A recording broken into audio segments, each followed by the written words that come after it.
in the vast sun-scorched deserts of Nevada, where the horizon shimmers like a mirage and the silence is broken only by the whisper of the wind, lies a place shrouded in secrecy. Nellis Air Force Base, home to the infamous Area 51, has long been a focal point of conspiracy theories and extraterrestrial lore.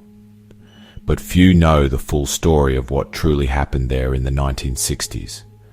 A story that begins with a young weather observer named Charles Hall. Charles Hall had always been a man of science, grounded in logic and reason. When he was stationed at Nellis in 1965, he expected his duties to be mundane, recording weather patterns, analyzing data, and ensuring the safety of test flights. But one evening, as the sun dipped below the desert hills, casting long shadows across the base, everything changed. While walking near the perimeter of the base, Hall noticed a strange glow emanating from a remote hangar. Curiosity got the better of him and he cautiously approached. What he saw would forever alter his understanding of reality. Inside the hangar stood 3 tall, slender figures, their pale skin almost glowing under the fluorescent lights. They were unlike anything he had ever seen, humanoid yet distinctly alien. Their large almond-shaped eyes seemed to pierce through him, and their movements were fluid, almost ethereal. These were the Tall Whites. Over the following weeks, Hall learned more about the Tall Whites. They had arrived on Earth decades earlier, their sleek silver spacecraft capable of traversing the vast distances between stars. Their home, they claimed, was a planet in the Orion constellation, a world with a harsh environment that had driven them to seek resources and knowledge elsewhere.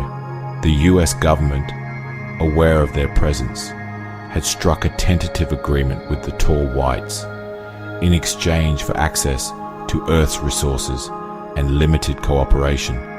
The aliens shared advanced technology, energy systems, propulsion methods, and materials science far beyond human understanding. But the relationship was fraught with tension. The Tall Whites were aloof, their motives unclear, and their emotional detachment made them difficult to trust. One night, Hall was summoned to a meeting with the Tall Whites. Led by a figure they called the Teacher, he was taken aboard their spacecraft. The interior was unlike anything he could have imagined. Walls that seemed to pulse with light, controls that responded to thought, and a sense of weightlessness that defied physics. We are not here to harm you, but your species is young, impulsive. You must learn to harness your potential, or you will destroy yourselves. The message was clear yet cryptic. The Tall Whites saw themselves as observers, not saviors, and their interest in humanity was clinical, almost academic. Hall himself was torn. The Tall Whites were undeniably advanced, their technology a marvel, but their cold, calculating nature left him uneasy. Were they allies, or were they using humanity for their own ends? One day, without warning, the Tall Whites vanished. Their hangar was empty, their spacecraft gone. For Hall, the silence was deafening. He had grown accustomed to their presence, their otherworldly wisdom, and their unsettling gaze. Years later, Hall would go public with his story, detailing his encounters with the Tall Whites. Today, the Tall Whites remain one of the most intriguing mysteries of UFO lore. Are they benevolent guides, as some believe, or are they manipulative observers, biding their time until humanity is ready for their next move? In the deserts of Nevada, where the wind still whispers secrets, the legacy of the Tall Whites endures.